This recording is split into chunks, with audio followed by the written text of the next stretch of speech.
दिनांक 1 जून सन 2024 ईस्वी की प्रातः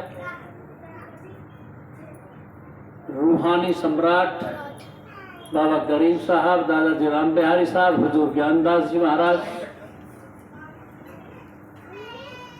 के डेरे संत स्वामीवाद दया बस्ती दिल्ली 35 में मासिक सत्संग के रूप में ये एक कड़ी और जुड़ने जा रही है। मैं बहुत बार कहता हूँ, जिस भूमि पर, जिन वृक्षों के नीचे, जिन दीवारों के पास कोई महापुरुष अपनी साधना करता है, प्रभु का गुणगान करता है, प्रभु की ऊर्जा को अपने भीतर समेट लेता है, उसके रोम रोम से वो ऊर्जा प्रवाहित होकर वो दीवार भी आत्मसात कर लेती है, वह वृक्ष भी, वो भूमि। उस जमीन पर जो कोई भी रिक्त होकर, खाली होकर पहुंच जाता है, एक दीन भिखारी मंगता बनकर, वहां से वो अदृश्य न्यामत जो दिखाई नहीं देती अपनी झोली में भर लाता है। उन्हीं जानी मानी कुछ जगहों में ये जगह है संत स्वामी बाग दया बस्ती, पहले सराय रूहुल्ला कहा जाता था। जब आज से 70 साल पहले हम लोग यहाँ आया करते थे, चारों तरफ खाली खाली जगह थी, कोई आबादी नहीं। अब तो बहुत घनी हो। तो मैं इस भूमि के बारे में कुछ कहूँ, जबान थोड़ी पड़ जाती है, शब्द थोड़े पड़ जाते हैं, लेकिन हाँ, अगर हम रिक्त होकर, खाली होकर आ जाते हैं तो बहुत न्यामतें भर ले जाते हैं।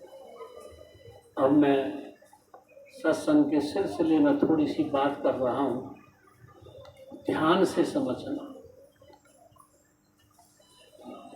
हम और तुम आदि,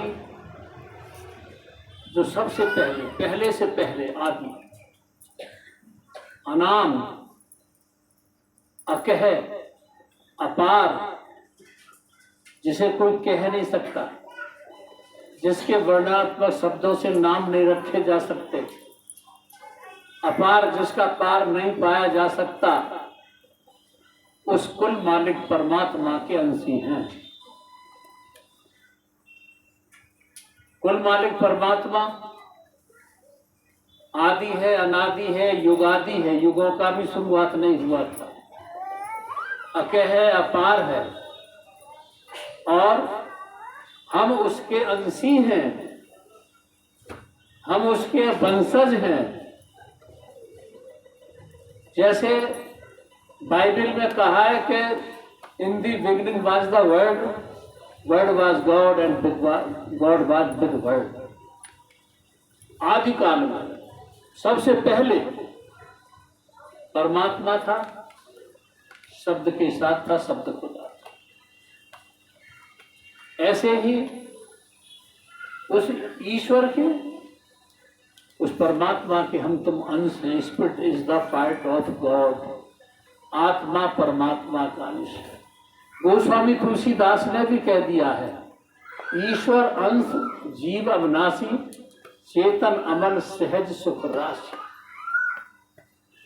और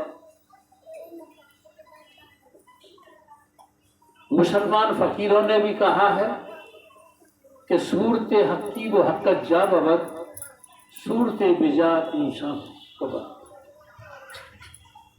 कि रूह के रिश्ते से हम परमात्मा के अंशी हैं, परमात्मा हमारा वंशी है। हम रूह के रिश्ते से परमात्मा के अंशी। परमात्मा आदि अनादि है, हम भी आदिवासी हैं, हम भी आदि अनादि हैं।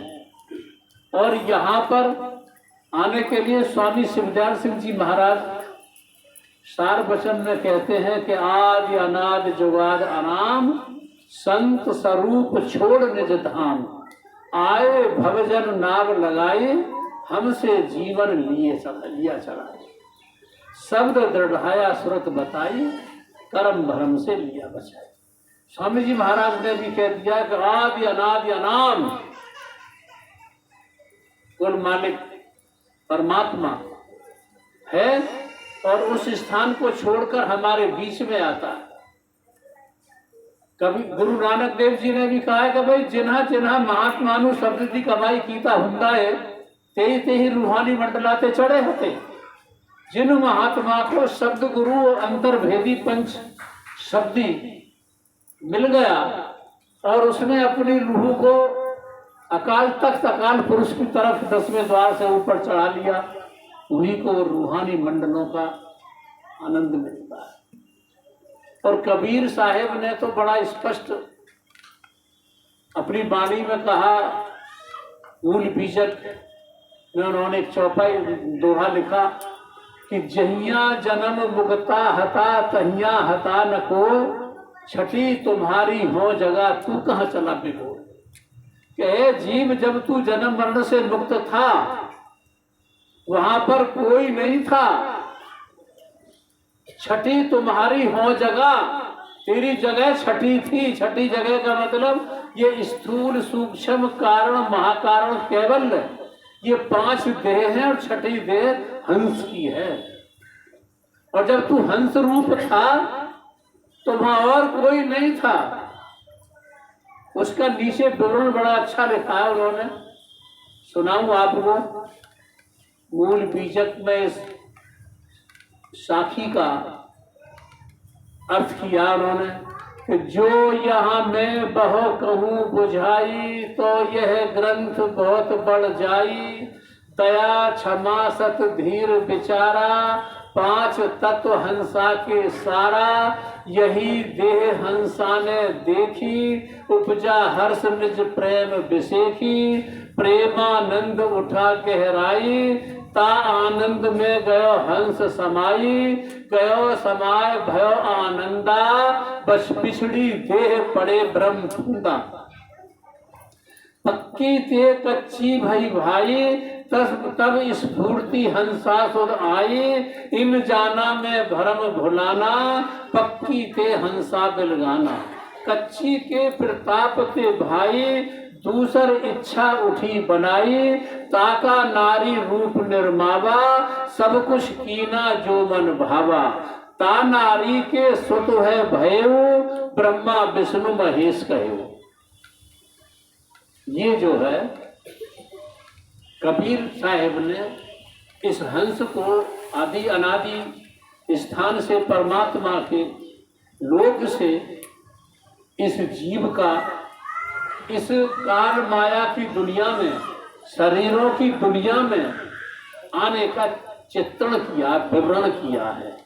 हम और तुम आदिवासी थे, आदि पुरुष के अंशी थे, वंशी थे। आदि पुरुष का जो क्षेत्र है वो दोनों भवों के ऊपर, आंखों से ऊपर, दोनों भवों के ऊपर, जिसे ध्रुव मध्य कहा है।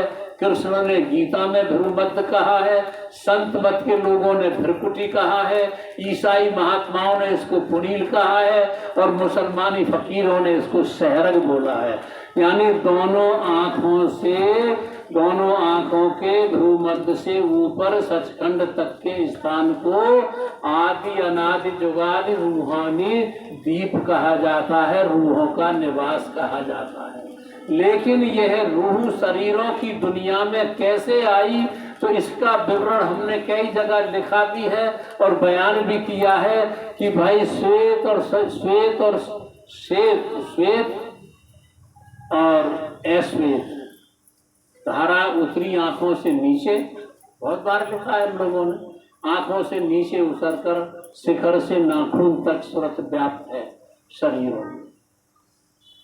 मेरे कहने का तात्पर्य यह है कि हम तुम सब चाहे भारत में रहते हैं, चाहे भारत से बाहर दुनिया के किसी भी देश में रहते हैं, किसी भी जाति को बिलोंग करते हैं या मानवीय कृत द्वारा निर्मित की हुई किसी भी धर्म को यहाँ पर बिलोंग करते हैं, चाहे हम ईसाई होते हैं, चाहे पारसी होते हैं, चाहे यहूदी होते हैं, जरदुश्ती होते हैं, चाहे हिंदू होते हैं, चाहे मुसलमान होते हैं, बाकी हम सब कुल मालिक आदि पुरुष के वंशज हैं, आदिवासी हैं। हम तुम सभी आदिवासी हैं। कोई भी आदमी ऐसा नहीं है जो परमात्मा का अंशी न हो, परमात्मा का वंशज न हो। यहाँ तक है कि जो 4 खानियां हैं, अंडज, पिंडज, स्वेदज, उष्मज, बागी, जो अंडों से पैदा होते हैं, पिंड से पैदा होते हैं, जो मतलब ये उष्मज पसीने से पैदा होते हैं, या तो ये खानियां भी जितनी भी हैं, ये अपने अपने कर्मानुसार नीचे दर्जे की योनियों में भ्रमण करती हैं, विचरती हैं, नए नए कर्म करती हैं, उन कर्मों का फल भोगने के लिए शरीर धारण करती हैं, पर हैं सब यह वही आदिवासी और आदि पुरुष परमात्मा की अंशी। अब हम तुम सब आदिवासी हैं। कोई भी धार्मिक, कोई भी धर्मी है, कोई भी देश का है, कोई भी कुछ अपने को कहता है आदिवासी। अब जब यह रूह, जब ये सूरत इन शरीरों की दुनिया में आ जाती है, शरीर धारण करती है और अपने शरीरों से कर्म करती है, और शरीर के द्वारा किए हुए कर्म का फल भोगने के लिए भी इसे शरीर धारण करना पड़ता है। इस शरीर धारण करने में कुछ नए कर्मों को जन्म देता है, कुछ पुराने कर्मों को भोगता है। ये कर्मों का सिलसिला बना जाता है, और इन सिलसिलों में ही जो कुकर्म की ओर चले जाते हैं, अधर्म की ओर चले जाते हैं, अनाचरण की ओर चले जाते हैं, अनीति की ओर चले जाते हैं, वो निम्न दर्जे की योनियों में चले जाते हैं। और इनमें भी कुछ ऐसी रूहें, आत्माएं होती हैं जो संतों की शरण में चले जाते हैं, और संतों की शरण में जाने के बाद जो संतों के द्वारा नाम की बख्शिश होती है, उस नाम की बख्शिश को लेकर के, और वह आदि युग से जो यहाँ पर विचरे हुए हैं, वो अपने आदि वंश में, आदि परमात्मा में, आदि अनादि कुल मालिक में समाने का प्रयास करते हैं। वो भी शरीर उनके पास होता है, लेकिन उनकी सूरत आदिवासी ही होती है, परमात्मा आदि पुरुष की ओर जाने के लिए। तो एक मैं छोटी सी कहानी सुना करता, वो सुनाऊं आपको। एक आदिवासी क्षेत्र में राजनेता पहुंच गया। ध्यान देना थोड़ा सा। आदिवासी क्षेत्र में जहां आदिवासी निवास करते थे, उस क्षेत्र में, आदिवासी क्षेत्र जो आंखों से भ्रूमध्य से नीचे इस संसार में संतों की शरण में रहकर गुरुमुखी है, सत्संगी है, और जो ऊपर के लोगों के धनियों का ध्यान करते हैं, सुमरन करते हैं, वो आदिवासी ही हैं। और आदिवासी अपने कुल मालिक के लोक में जाने का प्रयास करते रहते हैं, साधना करते रहते हैं, ध्यान करते रहते हैं, सत्संग और शरण करते रहते हैं। तो आदिवासी क्षेत्र में एक राजनेता पहुंच गया, और जब राजनेता पहुंच गया तो आदिवासी सब इकट्ठे किए। गांव के सरपंच ने, जो गांव का मुखिया था, उसने सभी आदिवासियों को एकत्र किया कि भाई राजनेता आए हैं, और वो आए हैं, सब उनकी बात सुनो। सब लोग खुशी खुशी आए वहां। आदिवासी पढ़े लिखे नहीं थे, आदिवासियों की भाषा और होती है। ये जो अपने को सभ्य लोग कहते हैं, इनकी भाषा और होती है, सुसंस्कृत भाषाएं होती हैं। तो वो बिना पढ़े लिखे थे बेचारे। यहाँ कुछ लोग आदिवासियों को वनवासी कहते हैं, कोई जंगलवासी कहता है, कोई जनवासी, क्या क्या कहते हैं, जो बेचारे पढ़े लिखे नहीं पढ़े। तो राजनेता जब वहां चला, सरपंच के कहने से सब लोग इकट्ठे हुए, और सरपंच ने अपनी बात कहनी शुरू कर दी कि ए भाई, तुम मुझे वोट दोगे तो मैं तुम्हारे गांव में स्कूल बनवा दूंगा। अगर तुम मुझे वोट दोगे तो मैं तुम्हारे गांव में स्कूल बनवा दूंगा। बस जब वो स्कूल बनाने की बात कह रहा था नेता, तो वो लोग ना तो मुबारक, ना तो जिंदाबाद कह रहे थे, ना मुर्दाबाद कह रहे थे, वो कह रहे थे होया होया होया। जब होया होया सब लोगों ने कहा, आदिवासियों ने, तो राजनेता ने समझा कि मेरा भाषण इनको बहुत प्यारा लगा है, तो उसने और थोड़ा सा आगे जोश में आए और कहा कि भाई अगर तुम सब लोगों ने हमको वोट दिया तो हम तुम्हारे गांव में रेल लाइन बिछवा देंगे, रेल निकलवा देंगे। फिर आदिवासियों ने होया होया, फिर होया होया करना शुरू किया। राजनेता ने कहा खूब दम है, ज्यादा तालियां और होया होया कह रहे। फिर कहा भाई मैं अस्पताल बनवा दूंगा। फिर जो आदिवासी ने कहा होया होया होया, बड़ा मस्त हो। लेकिन राजनेता होया का अर्थ नहीं समझता था उसने कि ना तो इन्होंने मुझे जिंदाबाद कहा है ना मुर्दाबाद कहा है, होया होया कोई इनका बहुत सार गर्भित वाक्य है। जब होया होया खूब कहा तो सरपंच जी से नेताजी ने कहा तुम मुझे इस गांव में होकर जरा घुमा दो, अगर कोई और जरूरत हुई तो मैं इन लोगों को और सुविधाएं दे दूंगा। आदिवासी थे, कोई वो नहीं था, ये तो अब बन गया सब कुछ। जो रास्ते छोटे छोटी पगडंडियां थी उन्हीं में मलमूत्र किया करते थे, वहीं पिसाते थे और जब वही इकट्ठा कर देते थे, कोई वो नहीं था। अब जब नेताजी को सरपंच आगे आगे लेके जा रहे थे, चलो देख लो गांव की गलियों को, जब आगे चल करके बलमूत्र एक जगह बिला इकट्ठा हुआ छोटी सी तंग रास्ते पर, तो सरपंच ने कहा नेताजी जरा संभल के चलना, तुम्हारे पैर होया होया पर न पड़ जाए, होया होया पर न पड़ जाए। अब नेताजी होया का अर्थ समझ गए, मल मूत्र मिट्टी बेकार। कि ये जो मेरे भाषण पर कह रहे थे होया होया, ये मुझे मुबारकबाद नहीं दे रहे थे, धन्यवाद नहीं दे रहे थे, जिंदाबाद नहीं दे रहे थे, होया होया कह रहे थे कि सब मिट्टी सब मिट्टी, सब खाक सब खाक, होया होया मैल मूत्र कर दिया। नेताजी समझ गए कि मेरे कहने का होया होया का अर्थ क्या हुआ। अब मैं थोड़ा सा इस कहानी को स्पष्ट करता हूं आपके लिए। जो संत सदगुरु की शरण में जाकर और अपने मन से, अपनी चित्त से, अपनी बुद्धि से, अपने अहम से, अपनी धारणाओं से, अपनी मान्यताओं से ऊपर उठकर सतगुरु का सार शब्द ध्वन्यात्मक आंखों से ऊपर 10वें द्वार के सार शब्द को प्राप्त कर लेते हैं सतगुरु के शरण में जाकर, और उस सार शब्द को अपने अंदर सुनने के लिए, उसके प्रकाश को देखने के लिए अभ्यास करते हैं। वो आदिवासी हैं, वो आदि पुरुष हैं। आदि पुरुष परमात्मा के अंशज हैं, वंशज हैं। और इस काल माया की दुनिया में जो उपदेश हो रहा है, जो काल माया के प्रतिनिधि अपनी उपदेश न करते हैं, आप जाइए कहीं संतों के यहाँ जाकर तो केवल आत्म कल्याण के लिए परमात्मा की प्राप्ति की प्रार्थना करता है शिष्य।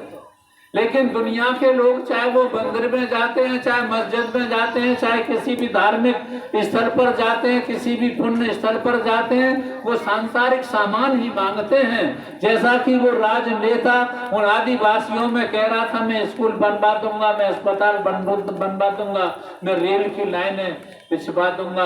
यहाँ जाते हैं हम, कोई दुख तकलीफ हो जाती है तो जाके मन्नतें करते हैं, और वहाँ पर जो उनके आचार्य होते हैं वो बैठ बैठ करके साथ में आसमान की नक्षत्रों को बदलते रहते हैं, राशियों को बदलते रहते हैं। वो वहाँ पर जो है तुझे ये मिल जाएगा, इतने जाप कर लेना, तुझे ये मिल जाएगा, तुझे पुत्र मिल जाएगा, तुझे पद मिल जाएगा, तुझे नौकरी मिल जाएगा, तुझे क्या क्या वायदे करते रहते हैं बैठे बैठे। लेकिन राजनेता आदिवासियों को यही दे रहा था, जो यहाँ के दुनिया के लोग दुनिया की उपासनाओं साधनाओं के माध्यम से मनुष्य को संतुष्ट करते रहते हैं। लेकिन आदिवासी जो अपने परमात्मा से कुल मालिक से मिलना चाहते हैं, वो कहते हैं होया होया, सब बेकार की चीजें हैं। अगर संसार की उपलब्धियां आपको मिल भी जाती हैं तो क्या, अगर तुम कुछ पद पर पहुंच जाते हो तो क्या, कुछ धन यहाँ पर धन संपत्ति इकट्ठा कर लेते हो तो क्या, कुछ शक्ति यहाँ पर इकट्ठी कर लेते हो तो क्या, तुम्हें मरना होगा। और जब मरना होगा ये सब तुमको छोड़कर यहाँ जाना होगा, और ये सब होया होया सब मलमूत्र सिद्ध हो जाएगा। और काल माया की दुनिया में भक्ति करते हैं, साधना करते हैं, दान करते हैं, पुण्य करते हैं, उसके पीछे उद्देश्य सांसारिक उपलब्धियों का प्राप्त करने का होता है। लेकिन जो आदिवासी हैं, जो आदि पुरुष परमात्मा से मिलना चाहते हैं, उन लोगों के लिए होया होया है ये। उन लोगों के लिए तो बस क्या है, उन लोगों के लिए तो ये है, किसी भी तरह से काल माया की दुनिया के पछड़ों से निकलकर जो तुम्हें अपने आदि पुरुष परमात्मा से मिलाप करने के साधन हैं, जिनसे तुम अपने मूल में समा सकते हो, उन साधनाओं पर, उन उपदेशनाओं पर अमल करके अपने जीवन को धन्य बना लेना, अपने जीवन को सफल बना लेना। और अगर मानवता के दायरे में जीकर तुमको कुल मालिक परमात्मा के लोक की प्राप्ति की शुभ दिशा मिल जाती है, इससे श्रेष्ठ तुम्हारा जीवन में कोई कार्य नहीं होगा। बहुत चले गए हैं, तुम देखोगे, दृष्टि उठाकर इस संसार में खो गए हैं। संसार की वस्तुओं को, संसार की नियामतों को इकट्ठा करने में अपने जीवन को बर्बाद कर देते हैं, और अंत में उनको खाली हाथ जाना पड़ता है। तो तुम उन व्यक्तियों में से मत रहना जो तुम एक दिन खाली हाथ जाओ। तुम उन व्यक्तियों में से रहना जो तुम्हारे हाथों में अध्यात्म की नियामतें भरी पड़ी हों, सतगुरु की कृपा की नियामतें भरी पड़ी हों, और तुम एक कंगाल व्यक्ति की तरह न जाओ। तुम अपने कुल मालिक के देश में ऐसे जाओ जैसे कोई लाडला बेटा आता है बाहर से, अपने पिता के लिए सारी संपदा पहुंचाता है। जो पिता की संपदाएं हैं उनको लेके जाना। एक बात यहाँ इसे याद रखना, तुम आदिवासी हो और आदि वंशी, आदि कुल मालिक, आदि पुरुष के वंशज हो। तुम्हें वहीं जाना है, आदिवासी ही होना है। वही तुम्हारा मुकाम है, वही तुम्हारा लोक है, वही तुम्हारा घर है, वही तुम्हारा देश है, जिसे अनाम कहते हैं, अकह कहते हैं, अपार कहते हैं, अकाल तख्त कहते हैं, सचखंड कहते हैं, अनामी धाम कहते हैं। देखो, अब एक थोड़ा सा सावधानी का एक सूत्र ध्यान रखना। ये मैं तुम्हें साधक लोगों को सावधानी का सूत्र देता हूँ।